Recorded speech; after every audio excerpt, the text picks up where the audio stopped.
ভাঙন প্রতিরোধ ব্যবস্থা নিতে হবে। নদী ভাঙন প্রতিরোধের দাবিতে এসডিপিআই এর সংগ্রাম।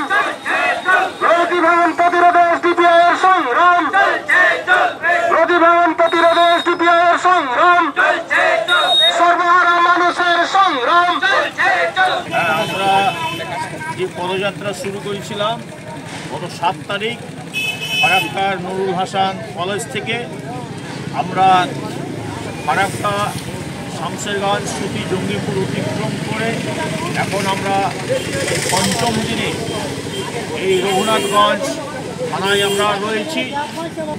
আসলে আমরা দীর্ঘদিন ধরে দেখে আসছি যে কতকগুলো মেইন স্ট্রিম পার্টি রয়েছে, সেই পার্টিগুলো মানুষদেরকে একরকম প্রতারণা করছে, প্রতারণা করে তাদেরকে ভোট ব্যাংক হিসেবে ব্যবহৃত করছে।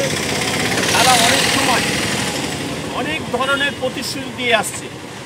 এই প্রতিশ্রুতির মধ্যে অন্যতম হচ্ছে যে আমরা যে নদী ভাঙন, সে ভাঙনকে প্রতিরোধ করব, নদী ভাঙনে যারা ক্ষতিগ্রস্ত তাদের ক্ষতিপূরণ দিব, পুনর্বাসন করব, এই করব দিব করেই কিন্তু প্রতারণা করে চলে আসছে। যার ফলে আমরা যেটা বলতে চাই যে যারা এতদিন ধরে প্রতারিত হয়ে আসছেন, নতুন করে তাদেরকে বুঝতে হবে, জানতে হবে যে আমরা কীভাবে প্রতারিত হয়ে আসছি।